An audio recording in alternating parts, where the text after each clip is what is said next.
I'm Elizabeth Streb, and I am an extreme action choreographer. And we have a film here by director Catherine Gund, and it's called Born to Fly. And it's a story of the kind of rabid infection of certain questions about extreme action that has been implanted on, at this point, about 60 dancers over the 30 years.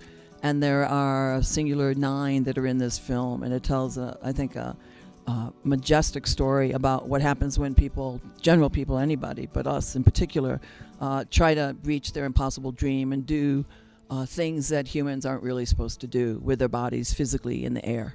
My name's Hope Clark. I danced with Elizabeth 91 to 99. Catherine, I saw she was, going to make this film, and got very excited about it and had the opportunity to interview with her. And so I'm in the film. My actual reputation is in the dance world, in New York City and beyond. And I've been analyzing the elitism of the arts. And I think my mission for the next 20 years is to take the extreme action we've invented and believe it has a populist audience and try and understand what the message of action might be to the general public and how they relate to sort of an anthropological, epigrammatic series of moves that have actually happened to them, whether they just sit at a desk or whether they labor for a living, whether or not they have had dreams of flight, because Streb is the dream and the inaction of flight. And I'm going to develop a vehicle or a vessel to take it across that great divide into the United States so that culture is not just for the extremely wealthy or informed, but it's for the every person. It's for the every person wandering along the road. Culture has to be for the every person for it to be magnified into something that has any relevance whatsoever.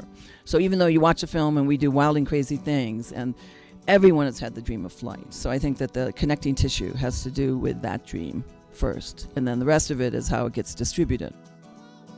I think definitely the embrace of failure, because so many people, I've heard, and myself included, don't do things because they're afraid it won't work out, But of course, if you imagine your dream, once you meet your dream and actually accomplish it, won't look anything like it looked when you were dreaming it. If you have the sophistication and really the imagination and really the heart to go into that dream and let it morph the way it'll morph, then I think really the now what idea is that, let me keep going. There's really no arrival.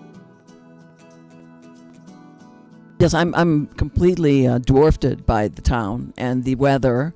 And I came from New York yesterday, and I'm thinking with my friend Danita Geltner, and I'm thinking, it's snowing. What's going on here?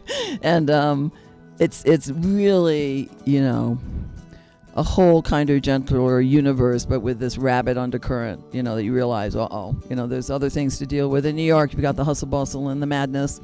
And here, it looks calm and placid from a distance, but really it's probably not in the end because of the geography here.